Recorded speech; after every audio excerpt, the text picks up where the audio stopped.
We're headed into some of the most pivotal months of 2024, and I'm here to give you the cosmic insights for March, April, eclipses. Oh my. My name's Raquel, and I'm a Vedic sidereal astrologer, and here is your energy forecast for March 2024. Now, I have a very strong feeling that this video is going to turn into two parts. There's just so much to share about what's taking place in the month of March because we are about to enter eclipse season, and eclipses happen in pairs.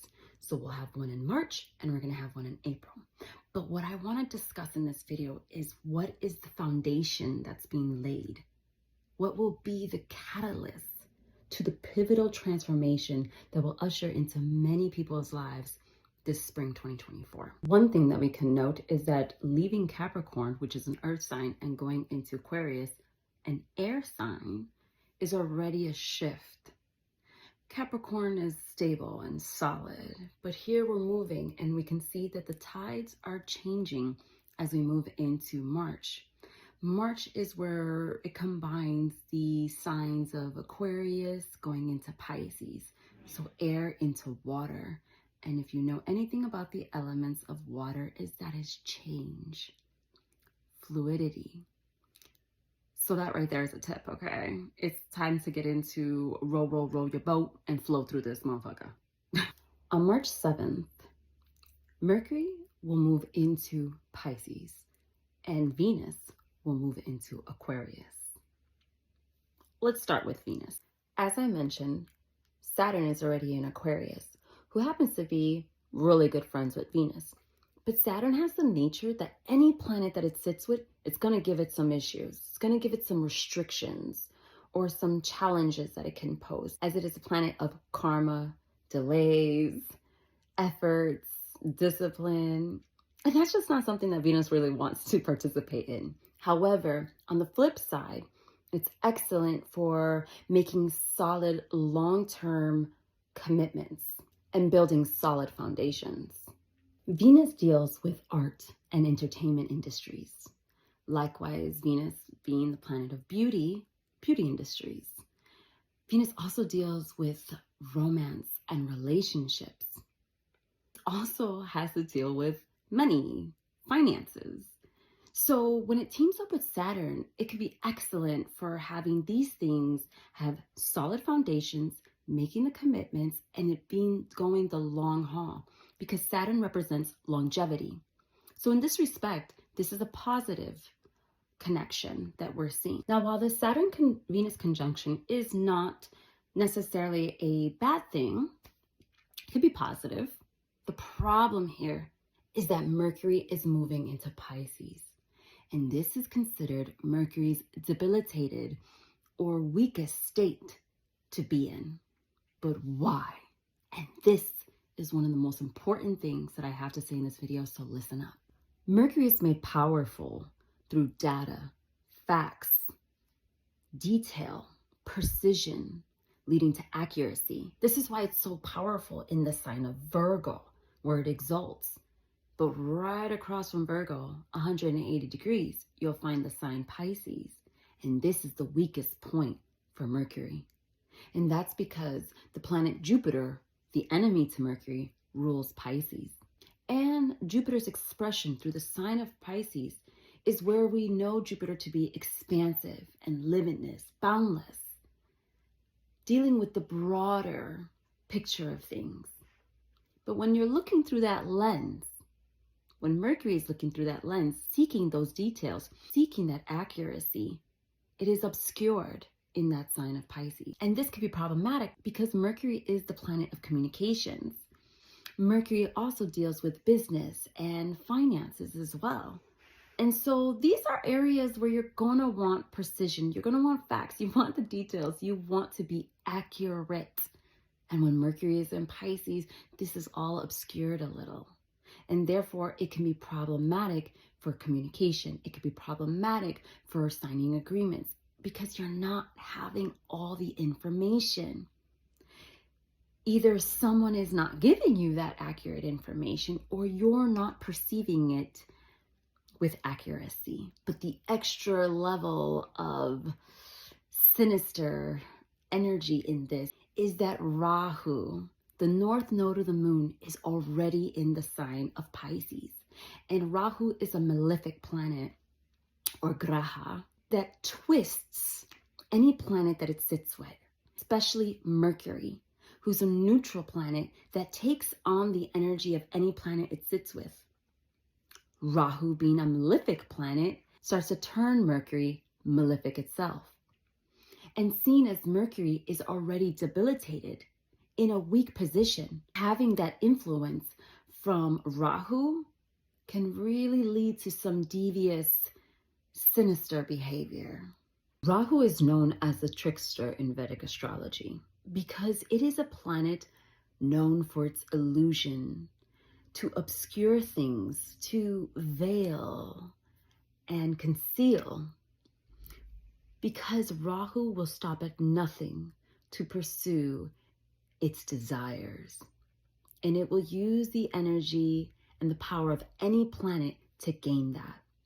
And since Rahu is with Mercury, it's going to use the intelligence of Mercury to accomplish its goals. Meaning we, the energy available to us, will latch on to that power to accomplish our goals. But the problem here is that Mercury is not functioning properly and it's getting a malefic influence. And Mercury and Rahu get along pretty well because both of them represent intelligence, so they can get what they need. Rahu is able to get what it needs because Mercury is there helping support it. But since Mercury is in Pisces, this is setting up for deception, for illusion, for confusion, for manipulation. That obscuring of those details that I mentioned that can lure you into a certain thinking and therefore committing potentially to things you shouldn't commit to.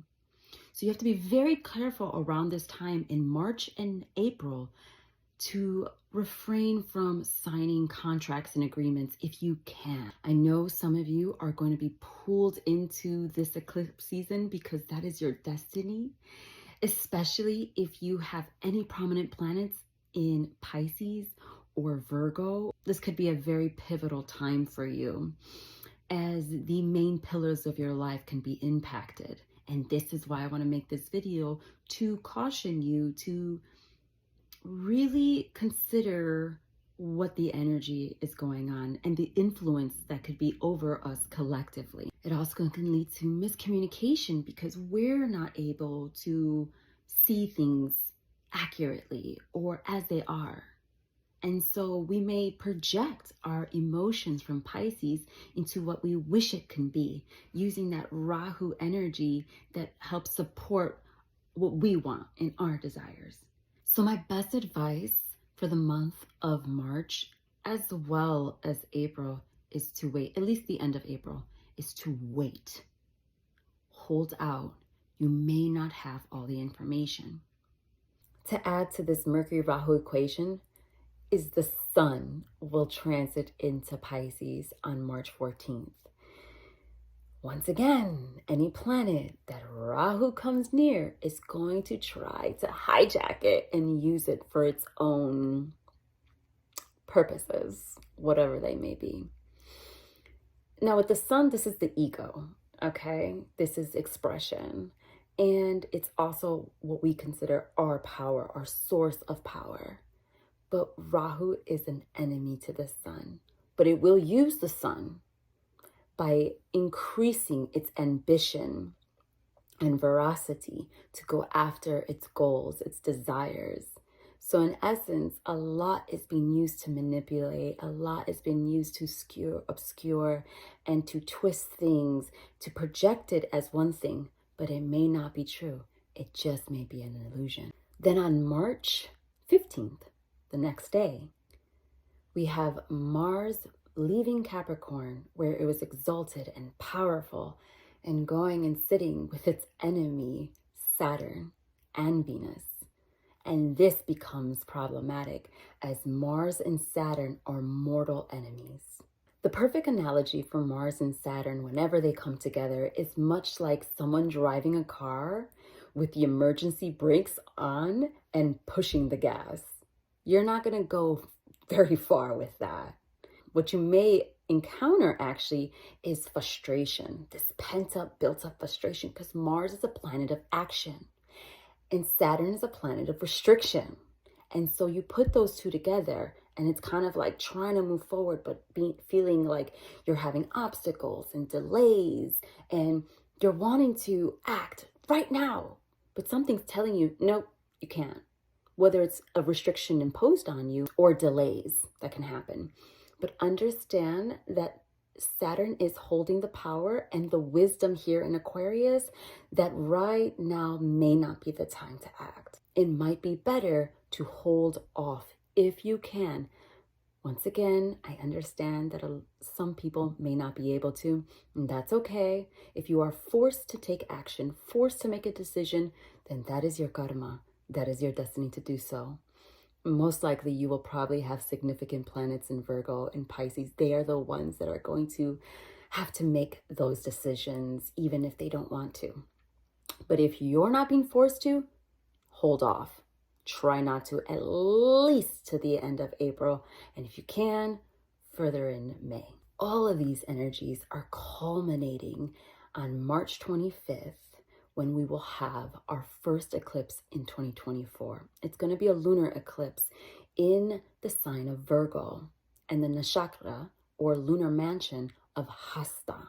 And this is very important because Ketu, the south node of the moon, recently pivoted into that nakshatra of Hasta, which is going to be very significant in this eclipse cycle for the rest of 2024.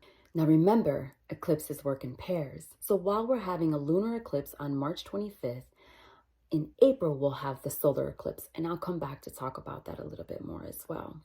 Now the very next day after March 25th, Mercury will move into Aries. And this could, once again, pull up and bring about the things I talked about that could present a potential issue or a problem that you have no choice but to handle. It can also pop up something new in your life. But come April, it's going to go retrograde, Mercury that is, and it will make its way back into the sign of Pisces, where you may have to rectify something. Go back on whatever you said you decided in March, when you didn't have all the answers or the clarity to be making those decisions. Once again, try not to make that commitment if you don't have to. Wait till the end of April, because there's more information that is going to present and unfold before you. And right at the very end of the month, on March 31st, Venus will go into Pisces. Now, this can be helpful in supporting Mercury when Mercury's in Pisces. When Venus enters Pisces, Mercury will still be in Aries.